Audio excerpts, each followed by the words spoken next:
Cette semaine, Méditerranéo vous emmène dans la bande de Gaza où les réfugiés palestiniens commencent à ressentir les conséquences de la fin de l'aide américaine. Cap ensuite sur la capitale slovène, Ljubljana, qui doit beaucoup à l'architecte José Plečnik. Au Liban, nous découvrirons la ville de Baalbek et son riche passé. Enfin, notre séquence mémoire sera consacrée au Tarot de Marseille.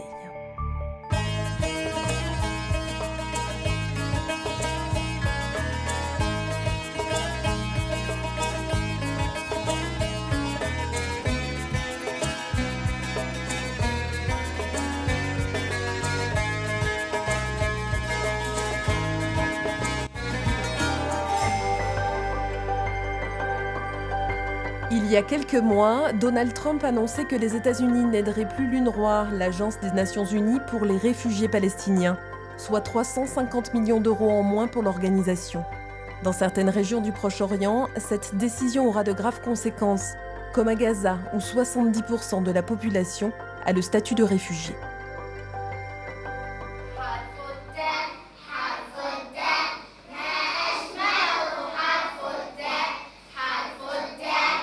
À Jabalia, dans le nord de Gaza, c'est l'heure du cours d'arabe pour cette classe de jeunes filles. Dans cet exercice, chaque mot illustre une lettre de l'alphabet, mais lorsqu'il faut retranscrire la leçon, certaines élèves n'ont même pas un stylo pour écrire.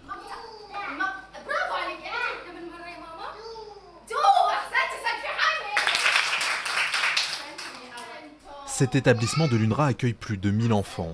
Depuis les coupes américaines, les moyens sont très limités. Peu d'enseignants, moins de fournitures, l'année scolaire pourrait être raccourcie, faute de financement.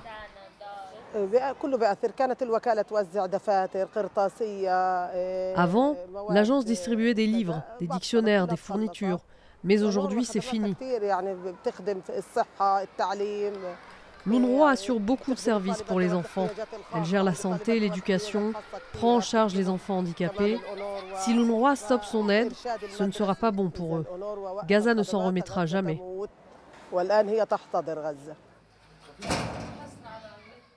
À 3 km à l'est de l'école, le camp de réfugiés d'Al-Shati est l'un des plus denses de la bande de Gaza. Plus de 80 000 personnes réparties sur un demi-kilomètre carré. Pour rencontrer Encheran Abou Obaïd et sa famille, il faut longer de petites ruelles étroites jusqu'à ce bâtiment. Cette femme de 70 ans vit au rez-de-chaussée, dans cet appartement vétuste, avec ses 7 enfants et 26 petits-enfants.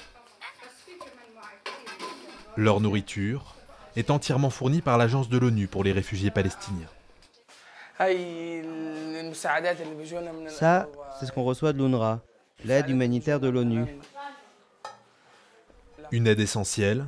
Sans elle, la famille ne pourrait pas se nourrir. Sans cette aide, nos enfants mourraient de faim. On ne saurait pas quoi faire. On continuera à taper à la porte de l'UNRWA pour avoir de l'aide. Surtout les plus petits, ils ont besoin de pain. L'UNRWA est ce qu'il y a de plus important pour nous.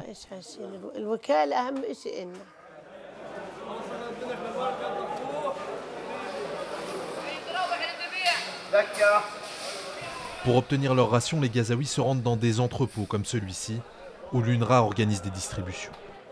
Un coupon sur lequel est décrite leur situation familiale détermine la quantité de nourriture qu'ils pourront emporter. Ici, il y a toute ma famille. Moi, Mahmoud, ma femme, mon fils de 2 ans et mon deuxième enfant qui n'a que 15 jours. Le coupon met plusieurs mois à arriver. Il doit me nourrir pendant plusieurs mois. Mais un sac de farine et demi pour cette période, c'est un problème. Avec ces denrées, Mahmoud ici devra nourrir sa famille pendant 3 mois. Sans cette aide, on serait perdu, je vous jure. On ne peut se reposer que sur ces coupons et sur Dieu. L'UNRWA emploie plusieurs milliers de Gazaouis pour travailler dans ses entrepôts, ses écoles ou ses services de santé. Ici, on prépare la nourriture pour les réfugiés. Ici, on a le groupe des lentilles. Ils remplissent les sacs. On pèse tout, puis on compte 1,5 kg de lentilles pour 3 personnes, soit 500 grammes par personne.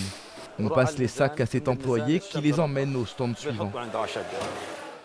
Aujourd'hui, de nombreux emplois sont menacés et les services pourraient s'arrêter. Si les services s'arrêtent, la situation va empirer pour les gens. Où trouveront-ils de la nourriture? Ils ne pourront plus se nourrir. Les frontières sont fermées. Il n'y a pas de travail, pas de salaire. Tout est très tendu ici.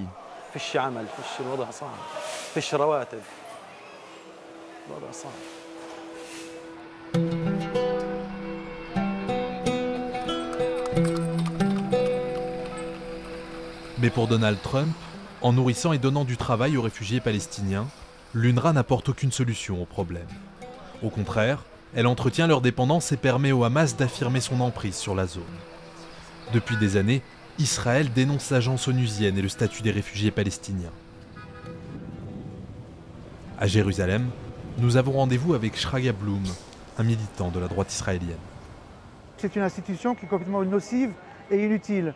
Et je crois qu'une des solutions pour arriver à la paix entre Israël et les Arabes palestiniens, c'est aussi de supprimer ce problème des réfugiés, qui est en fait un problème qui est héréditaire. C'est le seul cas au monde où les réfugiés sont de père en fils, alors que normalement dans le règlement du HCR, on est réfugié une seule génération et après on est relogé quelque part. Retour à Gaza. Cette manifestation rassemble plusieurs milliers de Gazaouis, des employés d'UNRWA et des citoyens touchés par leur cause. Ils protestent contre les coupes américaines qui pourraient considérablement aggraver le chômage. Ils touchent déjà une personne sur deux dans la bande de Gaza. Dans un territoire sinistré économiquement, personne n'imagine voir l'agence de l'ONU disparaître brutalement. L'UNRWA stabilise la situation à Gaza et dans les pays arabes. C'est pourquoi il m'est très difficile d'imaginer Gaza sans l'UNRWA. Les gens rejoindront des groupes militaires. Ils n'ont pas le choix. Il n'y a pas d'autre travail. Ils rejoindront des groupes radicaux, salafistes, à Gaza ou dans le Sinaï. Pour éviter un tel scénario, Israël et le Hamas cherchent un accord pour alléger le blocus de la bande de Gaza. Les Palestiniens pourraient alors exporter leurs marchandises et même aller travailler en Israël. Une bouffée d'oxygène qui pourrait compenser les coupes budgétaires imposées à l'UNRWA et apporter un peu de stabilité.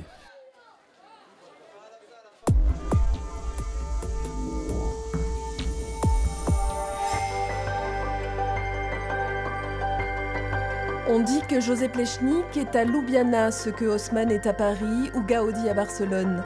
Le célèbre architecte qui rêvait de transformer la capitale slovène en une nouvelle Athènes est mort il y a 60 ans, l'occasion pour sa ville de lui rendre hommage.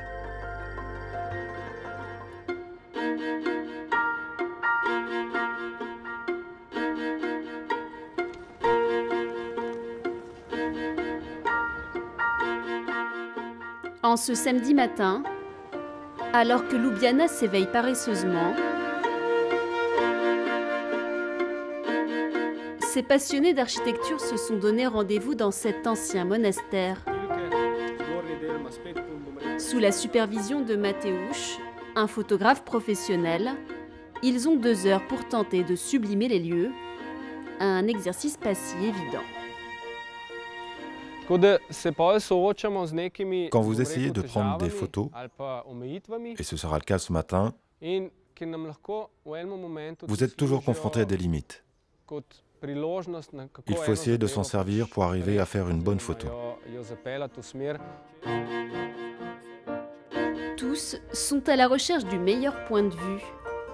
Sous toutes les coutures, cet édifice est soigneusement mitraillé. Un monastère médiéval réhabilité par José Plečnik, le plus connu des architectes slovènes. S'il y a bien quelque chose dans lequel Plečnik excellait, ce sont les détails. Regardez ces colonnes, ces amphores. Il était très bon dans ça.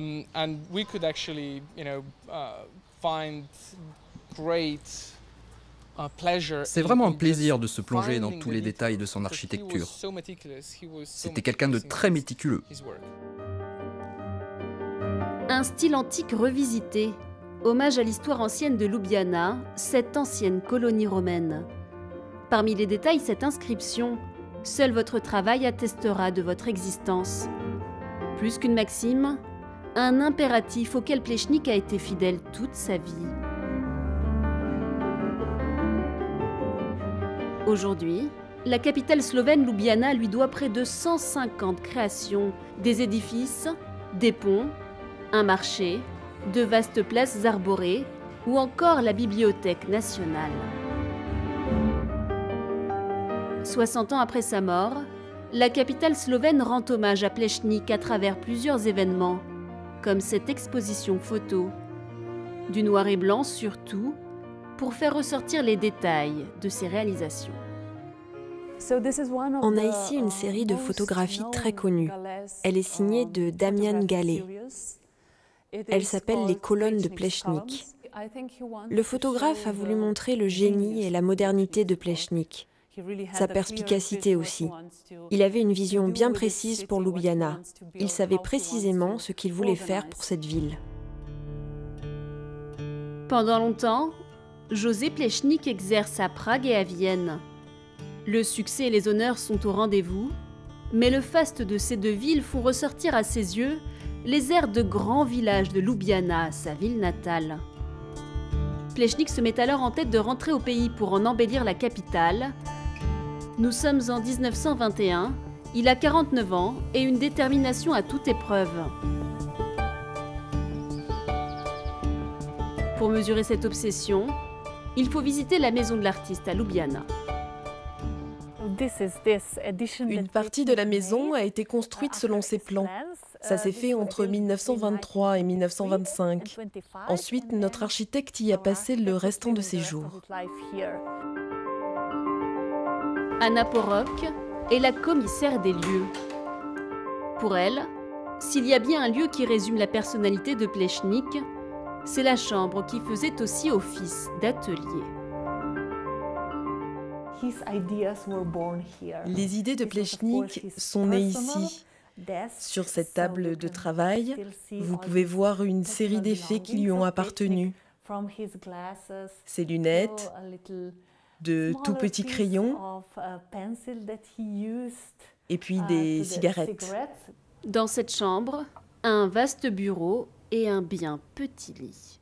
Il vivait vraiment en ascète, comme un moine quasiment. Il ne pensait qu'à l'architecture. Un jour, il a même dit que l'architecture était sa maîtresse. Une maîtresse qui fera de lui un artiste prolifique. Parmi les plans soigneusement conservés, des monuments qui verront le jour, mais aussi bien d'autres. Alors, je veux vous montrer les plans du marché. Alors, non pas ça, ça c'est la bibliothèque. Voilà, ça c'est le plan du marché central de Ljubljana. Celui-ci existe, mais Plečnik voulait aussi construire un pont aux abords de ce marché. À cause de la Seconde Guerre mondiale qui venait de débuter, il ne le fera malheureusement jamais. Dénigré par les nouvelles autorités après la Seconde Guerre mondiale, Plečnik va peu à peu tomber dans l'oubli. Nouveau parlement, château, théâtre, salle de concert, des dizaines de projets couchés sur papier ne verront jamais le jour. Seules, des projections faites récemment permettent de se figurer à quoi auraient pu ressembler les créations qu'il rêvait de léguer encore à Ljubljana. Une de ses dernières réalisations sera, ironie de l'histoire, ce cimetière. C'est par ici. Sur le modèle de la nécropole d'Athènes, il imagine un cimetière bordé d'espaces pour se recueillir, des chapelles entourées de jardins, comme pour mieux apaiser les familles endeuillées. Quand il conçoit ce cimetière, Plečnik a déjà perdu malheureusement ses deux frères et sa sœur. Ce lieu est sûrement inspiré par l'expérience qu'il fait alors de la mort. À ce moment-là, pendant la Deuxième Guerre mondiale, il conçoit même sa propre pierre tombale. Il était préparé à la mort en quelque sorte.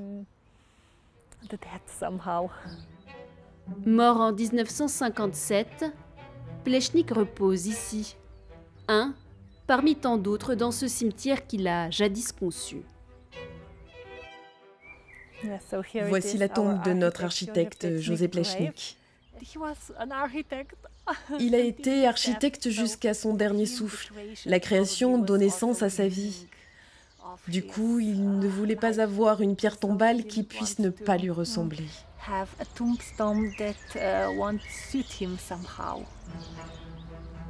José Plečnik est à Ljubljana ce que Haussmann est à Paris, ce que Gaudi est à Barcelone. 60 ans après sa mort, son héritage a encore une longue vie devant lui.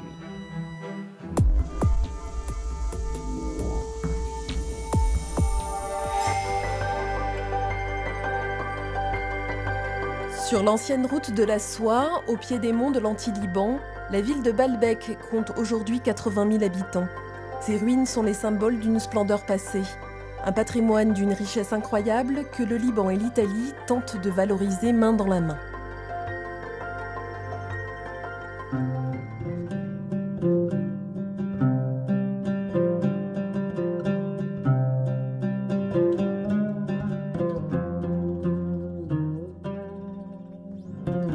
Dans le nord de la plaine de la Bekaa, l'ancienne Héliopolis, la ville du soleil, abritait autrefois le sanctuaire dédié à Jupiter, dont il ne reste aujourd'hui que 6 colonnes.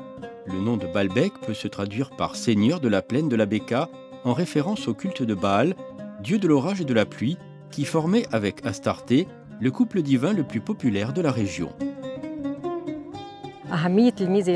Baalbek abrite un patrimoine universel. Il fait le lien entre la civilisation de l'Est et celle de l'Ouest. Quand on regarde ces bâtiments monumentaux comme ceux de Jupiter et de Bacchus, on s'aperçoit que les ornementations typiques de l'époque se mêlent aux éléments architecturaux d'origine locale. Les fouilles archéologiques ont mis en lumière des vestiges datant de 5200 à 1200 avant Jésus-Christ.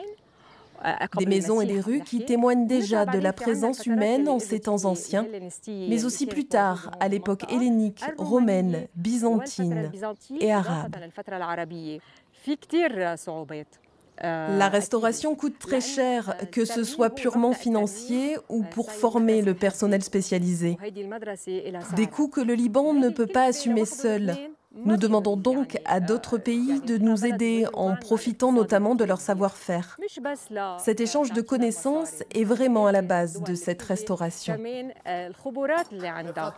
Fais attention aux colonnes, elles sont anciennes. Les ruines de Baalbek ont attiré les visiteurs et les spécialistes à partir du XVIIIe siècle. Ils ont laissé des descriptions détaillées, des plans et des dessins. À la fin du XIXe siècle, il y eut encore davantage d'expéditions. En 1984, le site a été inscrit sur la liste du patrimoine mondial de l'UNESCO et l'Italie s'est engagée dans un programme de valorisation du site.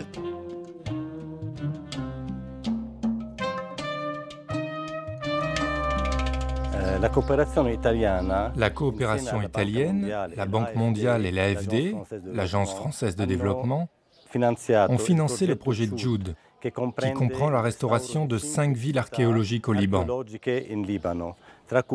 Baalbek, Sidon, Tyr, Byblos et Tripoli. Pour Baalbek, plus précisément, l'Italie a investi plus de 10 millions d'euros pour la restauration du temple de Jupiter et pour baliser les cheminements touristiques autour des murailles extérieures et intérieures. Baalbek est une ville unique au monde, patrimoine de l'UNESCO depuis 1984. Le gouvernement libanais a souhaité que l'Italie intervienne sur le site de Baalbek parce que ce pays possède une expérience unique dans le domaine de la restauration des villes et de la conservation archéologique.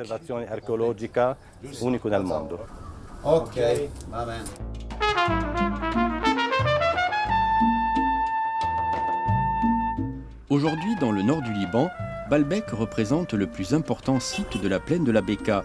Siège d'un célèbre festival musical et théâtral, la ville est en grande partie habitée par des musulmans chiites dans un esprit de cohabitation et de tolérance. Baalbek est la ville du Liban qui symbolise le plus le mélange entre les communautés religieuses, musulmans, sunnites et chiites, chrétiens orthodoxes et catholiques. Pendant la guerre civile, dans les années 1970, il n'y a eu ici aucun incident entre les communautés. Toutes les civilisations sont passées ici.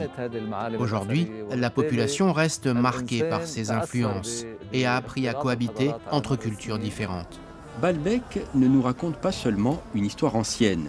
Les destructions et les constructions médiévales qui firent autrefois perdre à la ville une partie de sa splendeur ne sont pas sans rappeler la situation actuelle de Palmyre, symbole de dévastation culturelle et archéologique dans la Syrie voisine.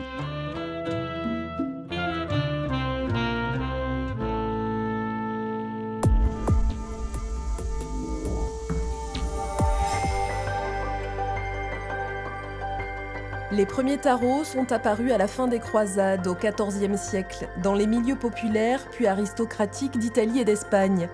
Le jeu porte aujourd'hui le nom de Marseille, car c'est en territoire phocéen que les derniers jeux de cartes ont été imprimés au XIXe siècle. Voici notre séquence mémoire. C'est moi qui vous montre. Soy yo la que les muestra. Que vous êtes tous des cailloux précieux. Qu'avec de la purification, vous pouvez devenir un diamante, des diamantes. Longtemps, la lecture des cartes a été considérée comme une pratique gitane. Et c'est sans doute aussi grâce à cet usage divinatoire et dans le sillon des déplacements du peuple gitan que le tarot s'est répandu. À Marseille, les jeux de cartes sont célèbres, de la belote qui se joue encore dans les bars au jeu de Marseille, jeu de 32 cartes redessiné par les surréalistes pendant la Deuxième Guerre mondiale. Le tarot a inspiré aussi de nombreux artistes, à commencer par Dali ou Niki de Saint-Phal, tous deux fascinés par la richesse d'interprétation des lames du tarot et par le mystère de leurs origines. Moi, j'ai la théorie qu'il date d'une période d'avant l'Inquisition, où on ne disait pas de l'homme à l'homme, aux hommes, aux femmes, vous devez être comme ça, mais plutôt vous êtes comme ça, en acceptant ce qu'on est. Un être sexuel, un être qui a envie de choses. Et le tarot, c'est ça. C'est dans son aspect généreux, tel que l'expriment certains, le tarot est généreux. Les historiens qui se sont penchés sur l'imagerie des cartes du tarot ont relevé les influences du christianisme, du soufisme et surtout de la kabbale juive. En 1998, Philippe Camoin défrait la chronique en reconstituant l'ancien tarot de Marseille avec le dessinateur et réalisateur Alessandro Jodorowsky. Se basant sur les couleurs et les détails des premiers jeux apparus, Philippe Camoin a voulu assumer son nom, celui des derniers maîtres quartiers marseillais. C'est une fabrique, une maison qui remonte à 1760, donc ça fait presque 250 ans. Évidemment, c'est une institution à Marseille. Au XIXe siècle, il n'y avait plus que la maison Camoin qui imprimait des cartes à jouer et le tarot de Marseille à Marseille. Et moi, depuis que je suis tout petit, je m'intéresse uniquement à ce qui est occulte. Quand je suis arrivé à la quarantaine, c'était très très lourd à porter. Je me demandais comment j'allais faire parce que à cette époque-là, il y avait le monde entier qui s'intéressait au tarot de Marseille. Le tarot de Marseille, c'est dans toutes les librairies du monde entier. Et puis finalement, c'est devenu une sorte de mission spirituelle et pour moi, c'est quelque chose c'est une joie. C'est une très grande joie et un grand honneur de porter ce message en fait. La roue dans le tarot, c'est aussi la roue du zodiaque. En se basant sur le tarot restauré, en associant les différentes lames entre elles, Philippe Camoin a redéfini les codes de lecture des cartes. Il défend aussi une thèse audacieuse sur l'origine du tarot, faisant remonter son arrivée sur Marseille au 5e siècle, par le biais de Saint Cassien, un moine qui contribua à l'introduction du monachisme oriental en Occident. Et c'est relié au signe du bélier. En fait, en l'an 400, dans les années 400, il y a le moine Cassien qui arrive d'Égypte et qui fonde l'ordre de Saint-Victor. Et il y a toute une légende comme quoi la carte de la Lune ici représenterait le port de Marseille. Et près du port de Marseille, il y a justement des tours et il y a notamment l'abbaye de Saint-Victor qui est à côté du port de Marseille. Et pour moi, l'abbaye de Saint-Victor, il y a des siècles et des siècles, a été l'ordre qui a transmis cet enseignement secret dans des icônes à travers ce qui est devenu le tarot de Marseille et qui était un enseignement secret en rapport avec Marie-Madeleine, les premiers chrétiens, et qui était codé dans le tarot. Pour la plupart des tarologues aujourd'hui, cette lame majeure intitulée Le Monde, le numéro 21, la dernière carte du jeu, serait plutôt une image alchimique, celle de l'androgyne, symbole de la réconciliation. Mais dans tous les cas, c'est bien avec l'effigie d'une femme que finit le chemin initiatique dessiné par le mystérieux tarot de Marseille.